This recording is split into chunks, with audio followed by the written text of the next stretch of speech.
Welcome to Brain Vision. Okay, this is question 5.110. It's a data question. We are told that a road heading due east passes over a small hill. You drive a car of mass m at constant speed v over the top of the hill, where the shape of the roadway is well approximated as an arc of a circle. Sensors have been placed on the road to measure the downward force that cars exert on the surface at different speeds. So we're given this table, which shows the value of the force, the downward force, versus speed for your car. Now we're told to, in part A, plot the values in such a way that they are well fitted by a straight line. So here I've just plotted the speed on top here versus the force. And you can see that it might be a little tricky to see here, but this is definitely not a straight line. It looks like it curves a bit more up in the front and then maybe becomes a bit steeper up at higher speeds. Now we're given a hint in the question that says you might need to raise the speed, the force, or both to some power. Now, because we're talking about circular motion, we're told that this car is going over a hill that is approximated to be an arc of a circle. I'm going to take that as a hint that we're going to need to raise the speed, v, to the second power. So we're looking at v squared. That's because the centripetal force, or the centripetal acceleration, is proportional to v squared. So when I do that, I plotted that up here. This is now v squared versus the force. And when we look at this, this looks a lot better. This looks a lot more like a straight line. So here is about what we do when we plot v squared versus the force. This is going to look pretty good for part A. Now part B says to use your graph from part A to calculate m and r. So now let's think about this. We're given the force and we're looking at v squared.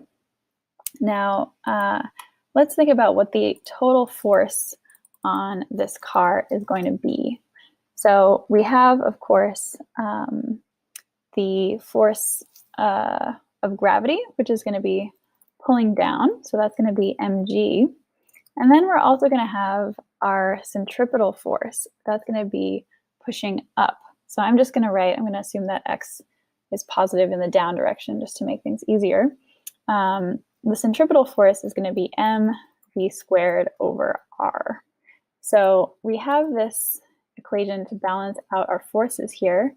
This is going to be the expression for the total force downward. Remember, this is what we're plotting here. Mg is down, and then mv squared over r is the centripetal force up. This is the equation for force. And we want to know what m and r are here. So if we look at this equation, if we look at this plot, we can see that the slope here as a function of m of v squared, the slope is going to be m over r, or rather negative m over r, which makes sense that this is a downward pointing line. And the intercept, the y-intercept, is going to be mg. So if this went all the way out to 0, the y-intercept would be, this is in the nice form of a line, y equals mx plus b. So what we can do is we could either fit a line to this, but I'm just going to use two of the points here to calculate this. So we're told, for example, we have one of our points. Let's just use the first one here, where the force is 8,100 newtons. We're solving for m. G is going to be 9.8. Then we have, again, m, and our v squared, so our v here is 6, so our v squared is going to be 36. And then that divided by r. And then let's just choose another point. I'll choose this one over here. 6,100 is going to be, again, m times 9.8 minus m times, and now v squared is going to be 12 squared, which is 144, divided by r. So now we have a system of equations. We can solve this however we want. We could either add equations, subtract them, however you want to solve them. I'll just write down the results here, where we get m is approximately something around 895 kilograms. You might get a different number here if you're using different points. And then r is going to be about 48.3 meters. Again, this might be a little bit off if you choose different points to use or if you choose to use the line fitting method instead. But somewhere around here is going to be the values for M and R.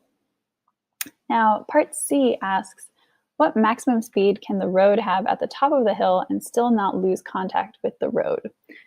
Well, if we think about that, that means that the force, the downward force from the car on the road, is actually going to be equal to 0. It basically means that, the car is not pushing down on the road at all.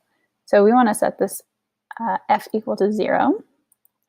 And what that's going to look like, we can rearrange this here, move this mv squared over r term to the left side. Now our factor of m is going to drop out, so we can cancel out m on both sides.